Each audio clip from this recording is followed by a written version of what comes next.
RMC, l'immanquable grande gueule. Grande gueule. Bonjour. Malheureusement, j'ai bien peur qu'un jour, vous allez allumer votre radio en nous informant qu'il y a eu un carnage dans une école.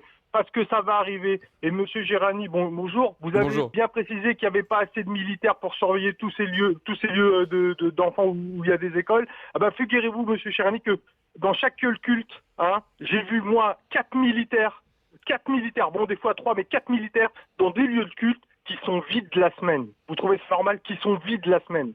Au lieu de faire tourner ces militaires, ou n'en mettre peut-être un à chaque école, on peut le faire. La sécurité est très mal répartie. Écoutez, je vais chercher ma fille à l'école tous les soirs. Je vous jure, je peux même, si vous voulez, je peux filmer. Je me gare à moins d'un mètre de la grille de l'école de ma fille.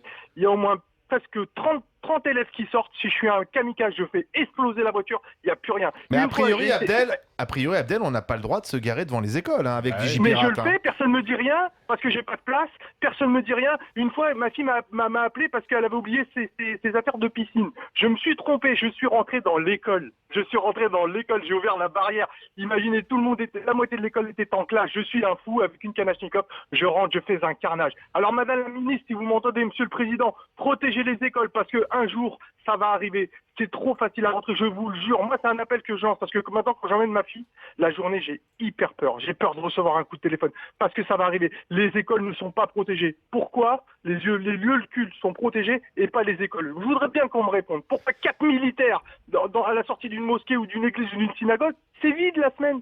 Il n'y a personne. C'est une bonne question, il a pas tort. Oui, pertinente. Abdel, vous êtes à quel endroit dans les Hauts-de-Seine? Moi, je suis dans le 92, mais vu que je suis divorcé, ma fille est à l'école à Neuilly, mais je vous jure que j'ai hyper peur. J'ai hyper peur. Oui, j'ai hyper peur.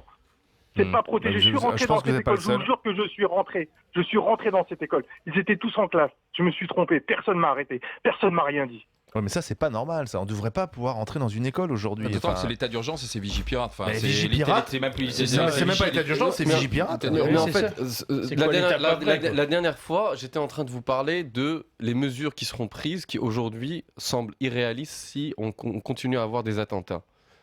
Mais en fait... Quelles mesures, par exemple? Mais en fait, si vous voulez...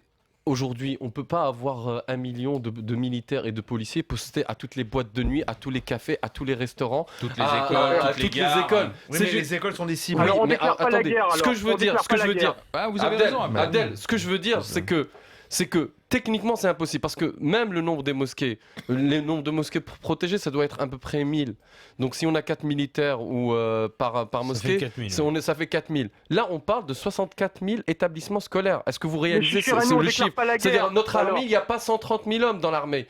Donc, il a dit, M. Kizer, il a dit les pays arabes, excusez-moi, les pays arabes ont dit à M. Kizer, qui est un spécialiste, la France est folle, vous déclarez la guerre et vous protégez pas vos écoles. Est-ce qu'il paraît en Algérie, au Maroc, les écoles sont protégées? Mais ce que je vais vous dire, Abdel, laissez-moi terminer. Si on continue à bombarder Daesh, il faut aussi que nous on se protège. Aujourd'hui, il faut qu'on aille.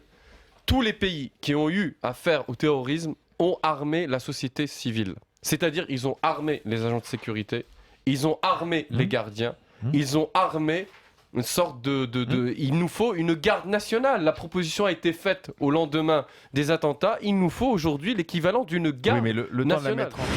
RMC, l'immanquable grande gueule.